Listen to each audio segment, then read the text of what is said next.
time I found him, Van Bruggen had no qualms giving up the woman who hired him. Zhao Yunru, president of the Taiyang Medical Corporation. According to Van Bruggen, Zhao wanted to monopolize the augmentation industry and had hired Black Op mercenaries to destabilize her competition. Seraph Industries was at the top of her list. To prove this, I needed to get inside TYM and grab a surveillance hologram off a server. I suspected Van Bruggen was hiding something when he told me this, but nothing could have prepared me for what I saw. Megan wasn't dead. She and her 4 best researchers had been kidnapped, spirited away somewhere while their kidnappers made it look like they were dead. Desperate to learn more, I confronted Zhao in her penthouse. She claimed to be a pawn in a bigger plan, and hinted at a group so powerful it controlled global interests at a whim. Then she slipped into a panic room and hit the alarm, forcing me to make a very quick exit. I figured Zhao was lying, but part of her confession made sense. David Seraph had been worried about his people. So worried, he'd required all of them to have subdermal locator devices surgically implanted. The GPOs would have been broadcasting the day of the attack. But Zhao said a single call to Picus, the world's leader in global 24-hour satellite news, had turned those signals off. I needed to fly to Picus headquarters in Montreal if I wanted to learn more.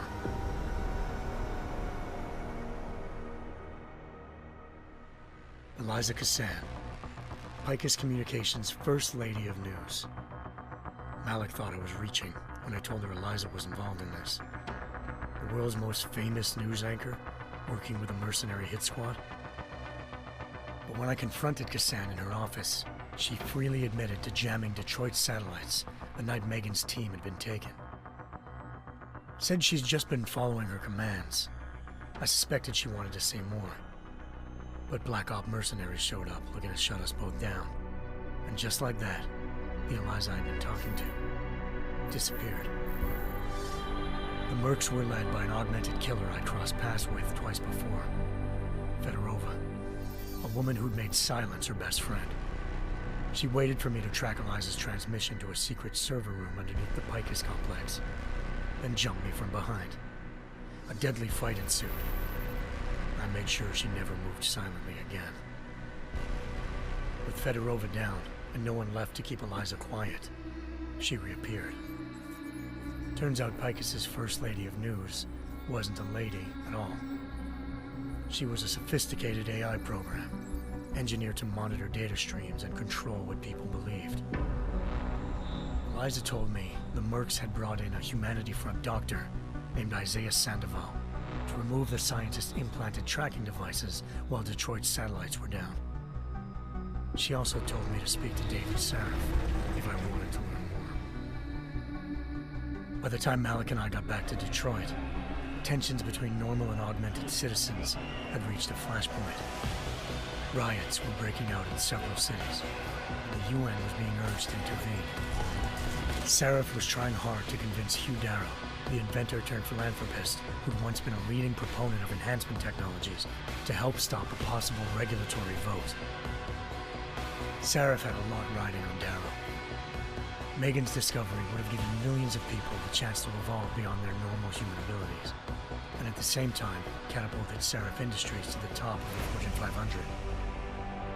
According to Seraph, Megan's kidnappers knew this, and didn't want people evolving unless they controlled how it was done.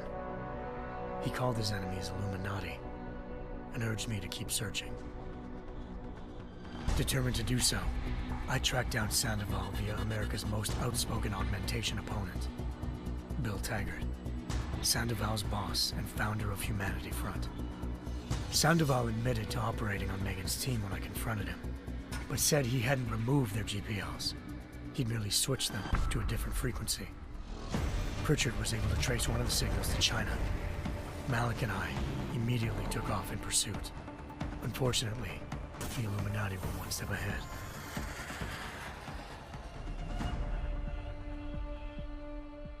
Ambushed.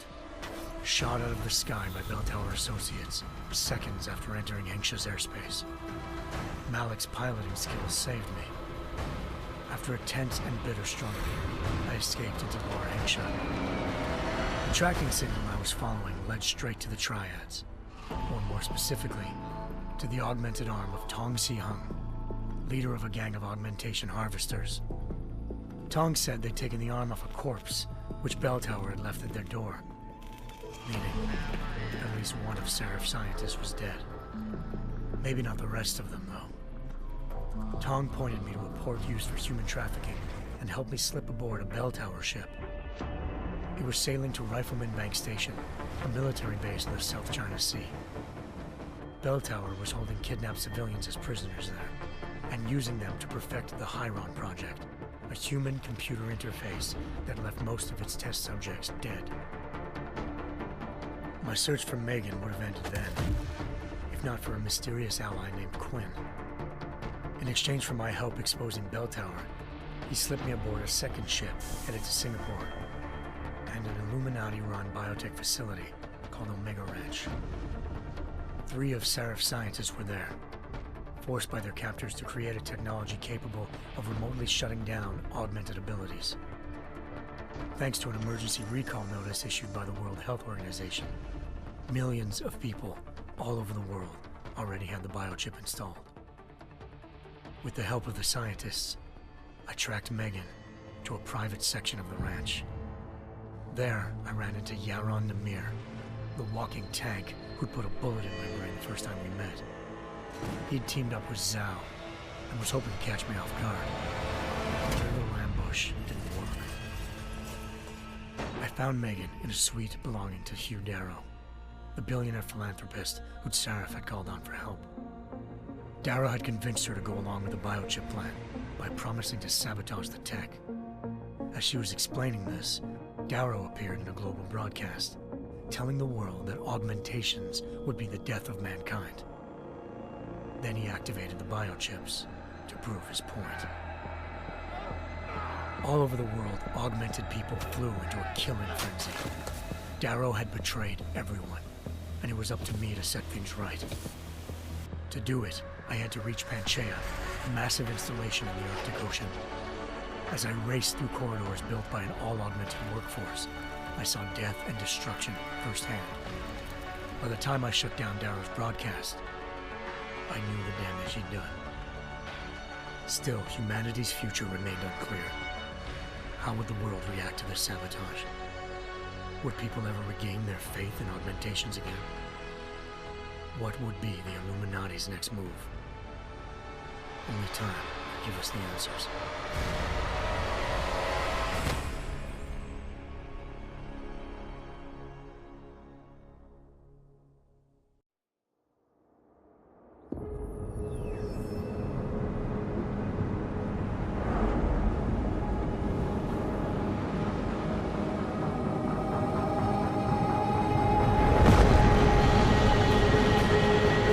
I once thought I could save the world. Now look at it.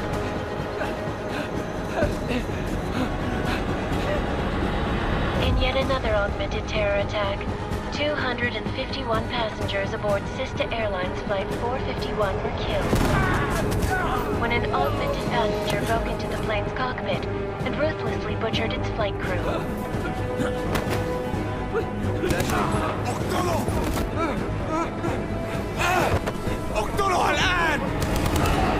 Details recovered from the black box recorder suggest that the man may have been suffering flashbacks to the AUG incident. That horrible day 2 years ago when augmented people all over the world flew into a psychotic killing spree, causing the greatest loss of life in recent history. Sometimes, you just have to let go and embrace what you've become. Not gonna go all wonky on us now, Hansa, are you? Well, if I do, McCready, I guarantee you'll never see it coming. Agent Jensen, am I gonna have a problem with you? No, sir. No reason to assume you would. Good, because you are the only augmented operative on this team, and I intend to make good use of you. Listen up, all of you. We got a sandstorm barreling down our arse and we can't afford to make mistakes.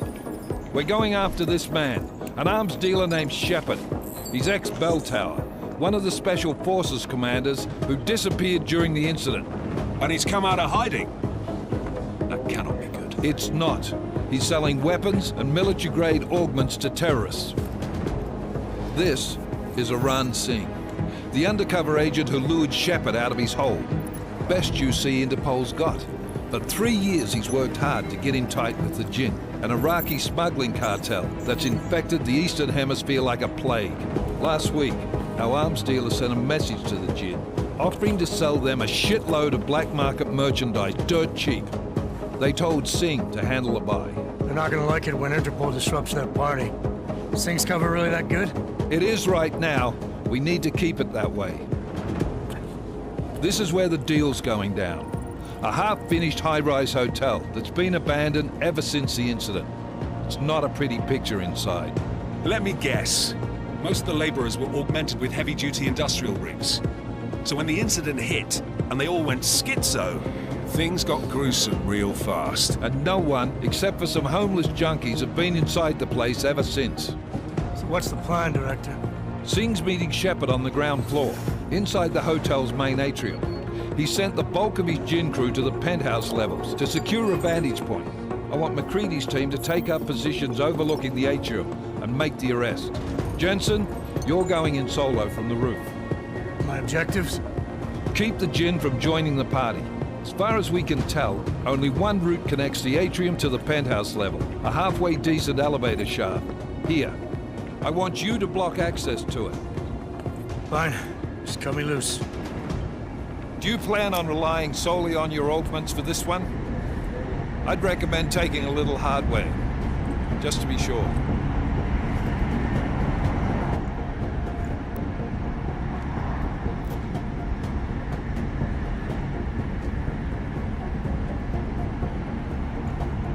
We've got a UC in there. Might be easier to maintain his cover if he's not the only one still breathing when this is done. Smart thinking.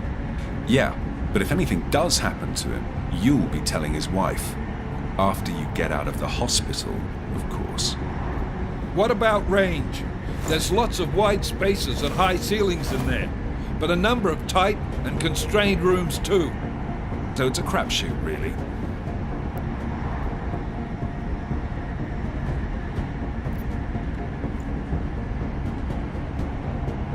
Well, I'm not looking to play dice with anyone in there.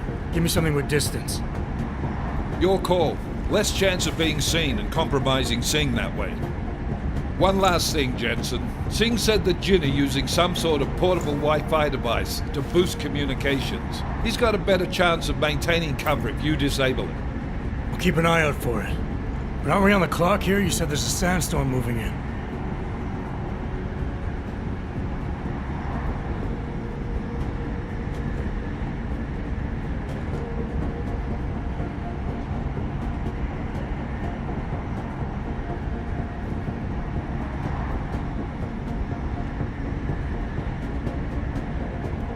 Copy that. Time to put away your happy thoughts, gentlemen.